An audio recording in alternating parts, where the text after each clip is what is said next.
Et ce soir, Jean-Yves Graal est avec moi sur ce plateau. Bonsoir. Bonsoir madame. Merci d'être avec nous sur le plateau de BFM Lyon, directeur de l'Agence régionale de santé. On va faire un point avec vous, bien sûr, ce soir sur cette épidémie du Covid-19, le déconfinement qui a débuté il y a une dizaine de jours maintenant. Quel bilan vous pouvez tirer dans le département du Rhône? On en est où de l'épidémie chez nous? Alors à l'heure actuelle, nous avons de bonnes nouvelles puisque nous n'avons pas d'éléments laissant apparaître que le déconfinement a pu être péjoratif, puisque les indicateurs dont nous disposons montrent toujours une diminution à la fois des cas dépistés, à la fois du nombre de gens en hospitalisation. Pour vous donner un exemple, il n'y a plus que 78 personnes en réanimation à l'heure actuelle dans le Rhône, contre 300 au plus fort de la crise début avril. Donc les éléments sont plutôt encourageants, mais il ne faut pas baisser la garde pour autant. Je crois qu'il faut garder notre ligne et être très prudent dans les gestes barrières qu'il faut maintenir, bien évidemment, la distanciation sociale. Il faut rester vigilant. Le virus circule toujours, l'épidémie n'est pas terminée. Effectivement, il faut rester vigilant. Ces cas en réanimation qui baissent, c'est évidemment une bonne chose. Est-ce que vous avez constaté également que les passages aux urgences, notamment pour suspicion de Covid, ont pu diminuer ces dernières semaines? L'ensemble des indicateurs, et notamment le pourcentage de gens qui viennent pour suspicion de Covid aux urgences, continue de baisser. Nous sommes largement sous la ligne des 6% qui, comme vous le savez, avait été un des éléments justifiant la couleur rouge ou verte dans un premier temps. Et pour l'instant, les éléments, comme je vous le disais, sont très encourageants et il faut continuer comme ça, bien évidemment. On est sur le premier jour de ce pont de l'Ascension, un long week-end de 4 jours. Il fait très beau sur la région lyonnaise. Est-ce que vous craignez un relâchement de la part des Lyonnais pendant ce week-end? Je ne crains pas un relâchement, je souhaite qu'il ne le soit pas. C'est-à-dire qu'il faut maintenir la distanciation sociale, prendre en compte l'ensemble des avertissements qui sont faits, puisque, comme je vous le dis, le virus circule toujours, il faut être prudent.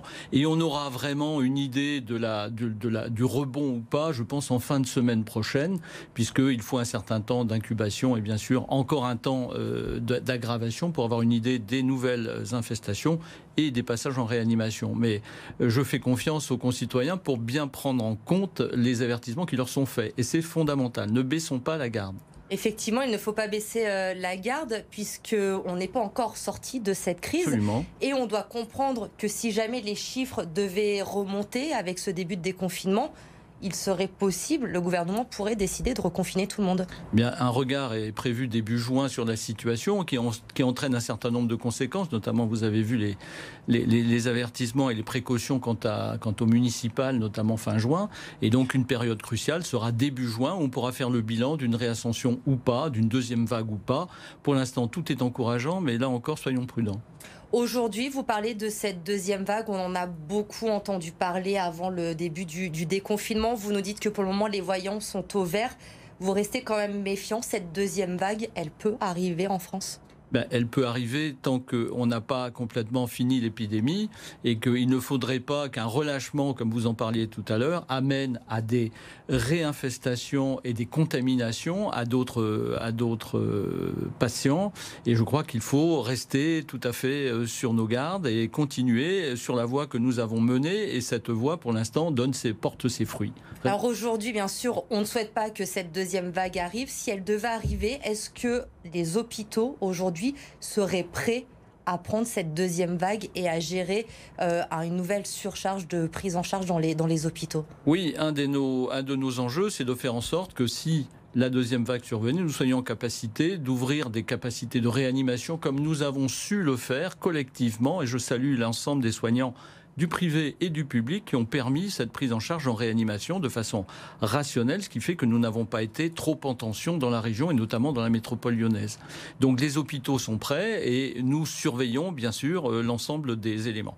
C'est pour ça que nous avons autorisé aussi la reprise des interventions chirurgicales dans l'ensemble des établissements, tout en maintenant la vigilance quant à la possibilité d'ouvrir en 48 heures, bien sûr, des capacités de réanimation si ça rebondissait.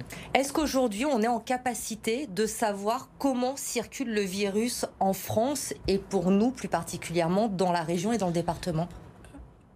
Au-delà des indicateurs que je viens de vous donner, nous n'avons pas, à l'heure actuelle, de démarche générale de tests sérologiques qui mesurent la présence d'anticorps ou pas sur l'ensemble de la population. Vous avez vu que le ministre a annoncé que les soignants, à partir de la semaine prochaine, pourrait, sur prescription médicale, se faire détecter sur le plan sérologique à travers les TROD, les tests rapides d'orientation diagnostique, qui donneront une idée sur les personnels soignants.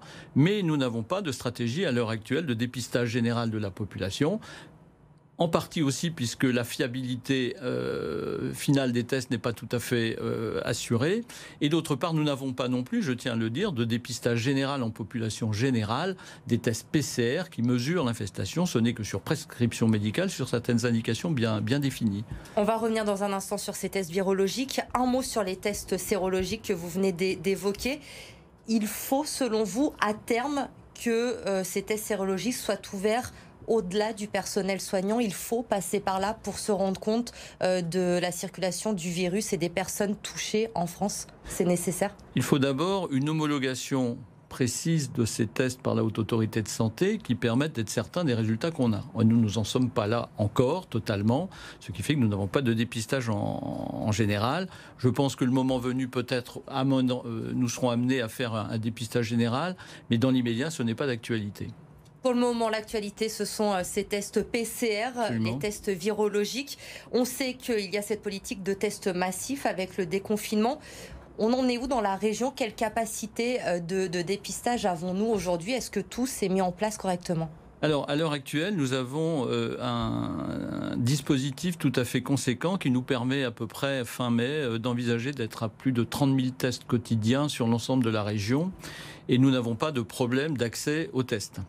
Nous avons un certain nombre de lieux de prélèvement, une centaine à peu près sur le Rhône, dont une vingtaine de drives, donc de drives en laboratoire.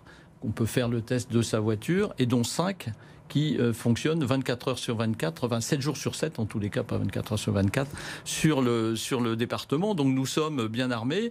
Pour vous dire, à l'heure actuelle, nous avons réalisé la semaine prochaine sur la région à peu près 30 000 tests, dont 2% de positivité. Donc tout ceci, ça aussi, c'est un élément de confiance dans la situation actuelle. On sait, il est demandé aux Français de faire des tests aux moindres symptômes. Pour nos téléspectateurs qui nous regardent ce soir, est-ce que vous pouvez nous rappeler, nous expliquer peut-être pour certains, qui se fait tester, comment on se fait tester aujourd'hui ? Alors comment ? Ça va être très simple. C'est un écouvillon que l'on met au fond du nez avec une pratique, bien sûr, il faut savoir le faire. Les gens sont formés pour ça. Qui faut-il tester ? Pour l'instant, comme je vous le disais, pas en population générale, mais par contre des gens qui ont des symptômes, un doute sur la maladie. Et puis les sujets contacts. Vous savez qu'on a beaucoup entendu parler de ça, le contact tracing. C'est-à-dire que dès qu'on a un cas positif au laboratoire, toute une organisation est pour repérer les gens qui ont pu être en contact, et ceux-là peuvent se faire détecter automatiquement au bout de 5 à 6 jours après la mise en confinement. Mais on le rappelle, on ne va pas directement dans un laboratoire, il faut une prescription d'un médecin avant médicale pour pouvoir faire ce test. Les cas contacts, justement, on a entendu, il est entré dans toutes nos têtes ce triptyque du gouvernement, protéger, tester, isoler, c'est très important. Il y a eu ces brigades anti-Covid du coup qui se sont mises en place un petit peu partout pour retrouver ces cas contacts. Tout se passe bien à ce niveau-là, tout est bien géré aujourd'hui. À l'heure actuelle, sur les éléments que je vous ai donnés, c'est-à-dire que Dieu merci, nous n'avons pas trop de cas positifs à l'heure actuelle, et dès qu'un cas positif est repéré, par le médecin traitant dans un premier temps, puis les services de l'assurance maladie ensuite, puis l'ARS ensuite, tout un dispositif permet de donner les consignes de confinement aux malades bien évidemment, mais aussi aux sujets contacts que l'on a repérés et à qui on donne consigne de rester bien évidemment isolés pour éviter de recontaminer derrière. Et pour l'instant, la situation est stable, se passe parfaitement bien dans la région et dans le Rhône et dans la métropole à travers tout ce dispositif sur lequel nous sommes pour l'instant bien armés. Alors au 21 mai, Jean-Yves Graal, si je retiens un peu tout ce que vous m'avez dit ce soir, on est plutôt optimiste pour la suite, mais on reste vigilant. C'est exactement ça. Les signaux sont plutôt au vert, mais pour l'instant rien n'est gagné, il faut rester vigilant. Merci beaucoup.